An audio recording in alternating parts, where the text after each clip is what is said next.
Hey guys, what's going on? Ruthless Rain here with another video. Big video today. We actually have a Shadowless Charizard being returned from PSA, so we're going to go through that. Holy smokes. 20th of March 2020, and a lot is going on. The coronavirus has really spiked, particularly in Europe and also the States now. Quite scary times. So it is difficult, and since my last video, a lot has happened. So yeah, it's definitely been spiking in a lot, very scary time. But regardless, we're going to push through and do this video because the important thing is to still have some nice things to look forward to. So I'm going to show off the Shadowless Charizard shortly. But just before I do that, I'm going to show you some stuff that's come through in the mail that's really nice. So first of all, I mentioned in a video, I got a nice Dark Alakazam for about $20 USD, I think I said. So I just thought I'd show that off. This is a really nice pickup. This is an example of going through eBay listings for a long time until you find a nice card for a good price. This one is beautiful, Dark Alakazam. In terms of this potential condition in PSA, centering pretty good. Back is also, actually the back's probably the nicest part. I spent a while going over that. Maybe a slight whitening where my thumb is. Oh, I can't quite reach that. But yeah, and the holo is pretty clean from what I can see. But yeah, that was a really nice pickup for about $20 USD. To me, that is a big win. Like, to some people, they're like, oh, Rocket, who cares? But I love this kind of stuff. Like this WotC, this WotC vintage first edition holos. Oh, pick them up any day of the week if you can get them nice. Finding them in general is not too hard, but finding them in mint condition is nice. Next, as I mentioned in a video a while ago, I did pick up some fossil boosters.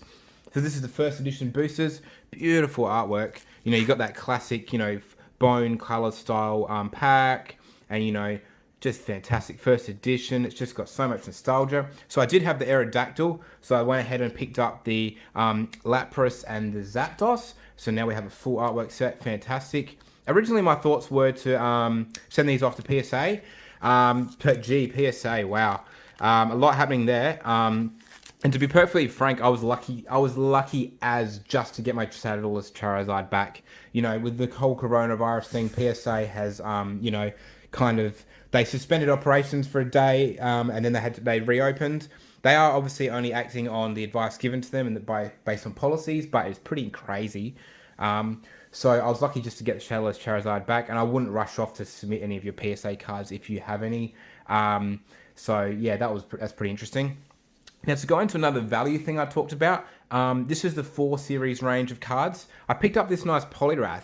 Now, this wasn't a lot of money. From memory, it was only about 75 USD. It wasn't much.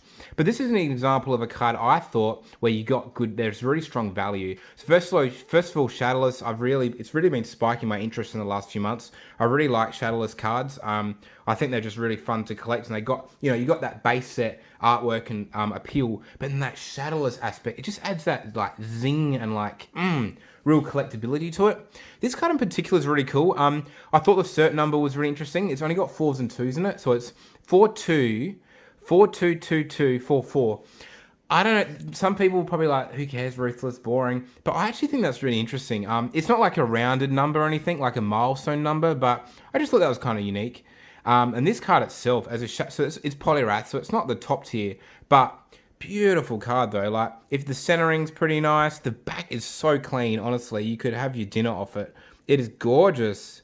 And that the holo's nice, and that's just like a really nice card you pick up. Doesn't cost the world, but how much value is there, and it goes really well to have another Shadowless card with the big boy. So here he is. I'm going to start with the back. So I've seen the grade obviously because I had to open the pack. To keep in mind, when I submitted this, I was probably thinking I did submit it at the time. I was like, I hate PSA, they ruined everything. And I thought, worst case, I get like a 4 or 5, and I'd be ragey. 6 and 7 would be not too bad. 7's probably the best grade I could be okay with, and 8 would be great. And 9 was probably out of the question due to the condition of the card I'll go through. But I did get it back, and here we go now. Let's check it out. Shadowless Charizard, how did we go? PSA, were you nice? PSA 7. Not bad at all. First of all, let's just take a second just to look at that card. Like, holy smokes. Charizard Shadowless, that is just a card you could just put on like your mantelpiece and just kind of look at it every now and then and be like, yep, that's a beauty. Just beautiful card. 7's pretty not too bad. I'll go through the exact condition and dissect that further. But yeah, just to have the Shadowless Charizard in the case, it sounds really weird, but like with the whole coronavirus thing going on, like it's just nice to know that I got this card back and like it's in a nice plastic, you know, thick PSA case and safe. I can just put it in the collection on top of another card and it's safe. But yeah, to dissect the 7, first of all, my thoughts on the 7 are I'm pretty okay with it. I would have liked an 8, but 7's not too bad. So to dissect the card condition in closely, the holo is pretty good. There are some light scratch marks. The light's really hard to get on it, but there's some light scratch marks just maybe here. I'm not sure if it's coming up on the camera roll. You can kind of see it. It's just there. Can you guys see that now? It's faint. Like it's not like scratched like you're on like an eBay kind of scratched, but light scratching. Centering's not too bad. You know, obviously not 100%. And probably, and then on the front you have a little bit of like a nick here. Can you guys see that just there where my finger is? It's kind of like silvering. It's kind of just been like picked a bit. Nothing too major, like not like taking away from the card, of course. And then on the back, it's not too bad. You know, this corner's pretty good. You got a little bit of whitening here.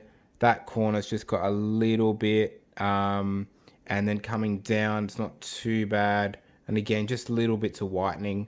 You know, centering tiny bit off, but just little bits and pieces. Nothing too major. In my opinion, I think 7's okay. Would you? I mean, what do you guys reckon? Would you call it a strong 7? I personally am biased and think I'd say it's a mid to strong 7. But you know, I'm not too stressed. I'm just happy to have the card back, and to have a Shadowless Charizard is just so cool. You know, if it got like a PSA 5 or 4, I'd actually be really annoyed. But 7's really okay. I don't mind that. Look at that beautiful holo. So yeah, he's going in along with the new Poliwrath Shadowless card, and yeah, kind of just building up a bit of a Shadowless collection. Would like to get one of the big boys like the Blastoise or the Venusaur next, but you know, hard to get. There's a lot of them, but not so good condition unless you know pay the premium. I guess just to sum up this video, yeah, really awesome find. I'm glad that I could share this story with you, picking that up locally and grading it. That's awesome. With everything that's going with PSA and Pokemon, look, I think that my best advice is at the moment, don't submit to PSA. You know, the wait times would already bad enough, and now they'll just be even worse. And I think in terms of buying Pokemon cards, we haven't actually seen the effect of what this virus could do in terms of cards yet. The card values are still holding strong, and that's because there's a lag time for like the Pokemon card market to be impacted. It's not like it's an overnight thing. It will take time. You know, this is a bit like harsh to talk about, but if people lose their jobs, the money situation of theirs will dry up. That's a process that takes time. Eventually, they'll be maybe selling their cards, like their Charizard or their Poliwrath or their boosters, to like get money because they need it. And that's when you'd start to see that people would start to put listings up cheaper and undercutting each other, and eventually there'd be a chance to get cheaper cards potentially. And for me, that is I see that as an opportunity for myself. Some people would say, oh, it's taking advantage of people. Well, not really. I mean, it's not taking advantage of people if people are wanting to sell it, at a price they agree to. And, at the end of the day, as much as we, you come to this channel, and I appreciate that, and, we love our Charizards and our turtles and our, birds and everything. They're just luxury items, they're not non-essential, but they are fantastic. And the nostalgia, I always think, just brings you back to your childhood. But yeah, I think just hold for now if you're thinking about making big purchases. Just wait and see what happens. I unfortunately do think the virus will have a pretty bad impact on the economy, mainly just because it's just halting everything. Cities are shutting down, and people's normal jobs just aren't going ahead as normal, and money isn't being spent as normal. And yeah, look, it's a sad time. Look after yourself and look after your loved ones. Help them out. If you have elderly people when you can, if it's safe to do so. And yeah, interesting times, but let's see what happens and hope that it's an okay time for people and it's not too bad. Thanks for checking in though. Bit of a somber end to the video, but Charizard is here. Gorgeous as Shadowless. We have locked him away. He's going into the collection. So stoked about that. And yeah, thanks for tuning in. Please subscribe. I do appreciate you guys subscribing to my channel. It keeps me going, and I don't do this for the money or anything. I don't make $1 off YouTube, but I like just doing it because I love Pokemon and I like sharing my collection and what's happening. So yeah, thanks for checking it out, guys, and have a good day. Cheers.